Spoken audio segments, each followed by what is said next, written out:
About a week ago, Plants vs. Zombies The Last Stand, the long-lost arcade game, was dumped online for everyone to download.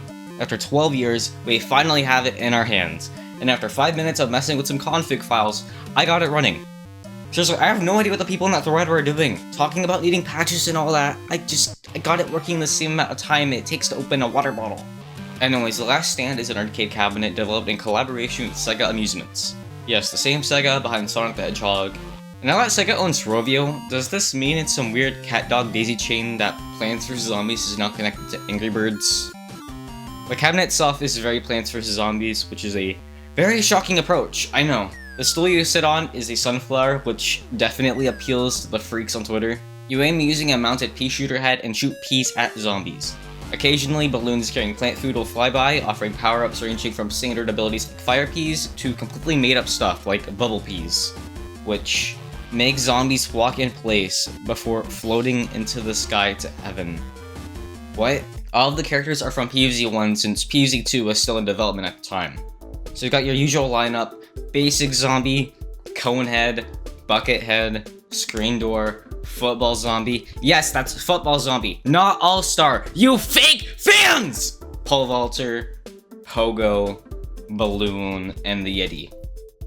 Then there's Crazy Dave, who contributes absolutely nothing. He's just there to teach the tutorial, which is weird because the game only has one input. Do they really think people don't know how to aim and press a trigger? Beyond that, Dave's entire role is to cheer you on constantly. The game opens with a movie that sets up the story. After noticing multiple spelling mistakes in Dave's dialogue, he launches the Zombie Protect 9000, a machine that scans zombies while giving us dramatic 360 degrees of each one. It then cuts to a random homeowner struggling horribly. They've lost all their plants and lawnmowers except for a single pea shooter standing in the middle of their lawn. That pea shooter is completely alone, and Dave declares it must make its last stand. Why? Why is Dave not helping? Where even are we? Every house looks identical. So who exactly are we watching? This clearly isn't Dave's house. Does he just have cameras watching other people's homes? And why does he say the zombies are coming when they've already clearly been here? All the other plants are dead! How does he know they're coming? Does he have intel? Cite your sources! Why won't he help?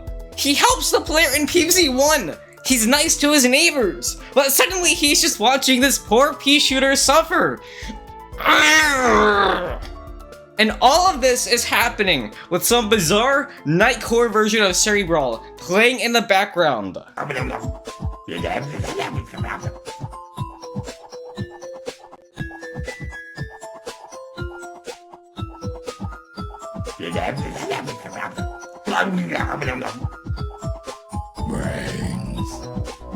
This game is haunting me. Anyways, the actual game. Well, it's an arcade game. It's as unbalanced as Garden Warfare 1.